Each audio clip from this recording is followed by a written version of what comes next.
Olá! Hoje a gente vai mergulhar em um dos momentos mais marcantes e, por que não dizer, eletrizantes da história do cristianismo, o Dia de Pentecostes. Esse é o evento que as Escrituras apontam como o nascimento da Igreja. Vamos entender juntos o que aconteceu naquele dia, por que foi tão importante e qual é o legado disso tudo, com base na análise teológica que temos em mãos. Olha só o nosso roteiro. A gente vai começar olhando para o evento em si, para entender o que deu início a essa nova era. Depois, vamos aprofundar na natureza divina do que aconteceu e no propósito por trás de tudo. Na sequência, vamos ver as características dessa experiência e, para fechar, conversar sobre o legado que o Pentecostes deixou. Então, vamos lá. O Pentecostes não foi só mais um dia comum. Ele foi o marco do início de uma nova fase, a Era da Igreja. Os discípulos estavam lá, reunidos em Jerusalém, esperando o cumprimento de uma promessa de Jesus. E foi aí que algo totalmente fora do comum aconteceu. A cena que o livro de Atos descreve é, uau, muito poderosa. Tenta imaginar. Um som que parece um furacão invadindo o lugar, a visão de algo que parecia chamas de fogo pousando sobre cada um e, de repente, todos eles começando a falar em vários idiomas diferentes. Foi um evento sobrenatural que deixou todo mundo que estava em Jerusalém completamente perplexo. Mas, sabe, esses sinais, o vento, o fogo, eles não foram por acaso. Eles carregam um significado teológico muito profundo. Então, o que será que eles realmente queriam dizer? A teologia usa uma palavra-chave para isso: teofania. Basicamente, teofania é uma manifestação que a gente pode ver e ouvir da presença de Deus. Ou seja, aquilo não era um fenômeno da natureza, e sim o próprio Deus agindo diretamente, de uma forma que já tinha acontecido em outros momentos super importantes da história bíblica.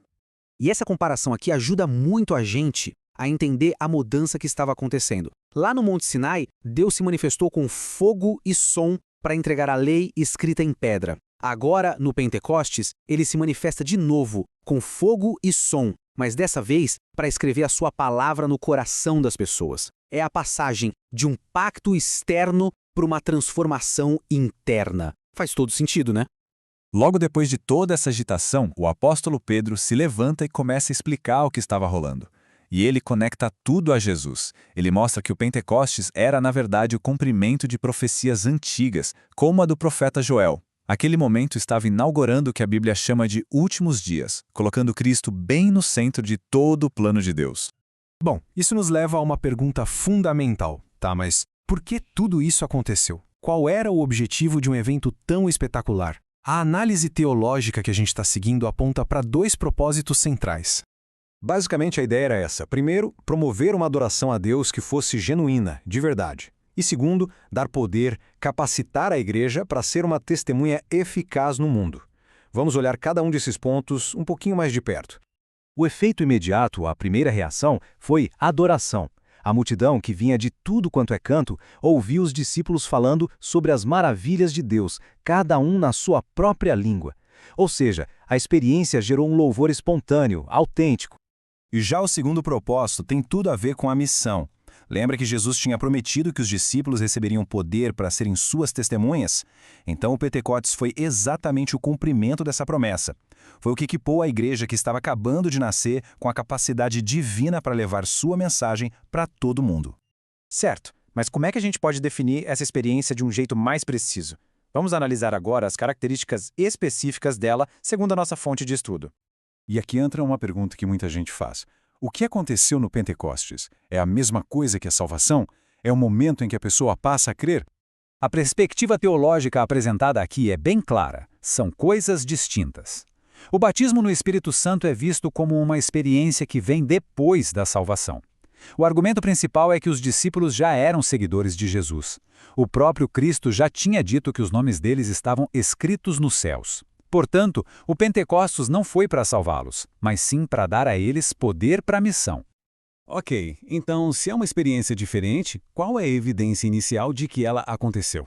Segundo essa linha de pensamento, a fonte é bem direta. O sinal inicial é o falar em outras línguas, exatamente o que aconteceu com os discípulos lá no dia de Pentecostes. E assim, a gente chega ao impacto de tudo isso a longo prazo. Porque o Pentecostes, claro, não foi só um evento isolado que ficou lá no passado. Ele deixou um legado que ecoa até os dias de hoje.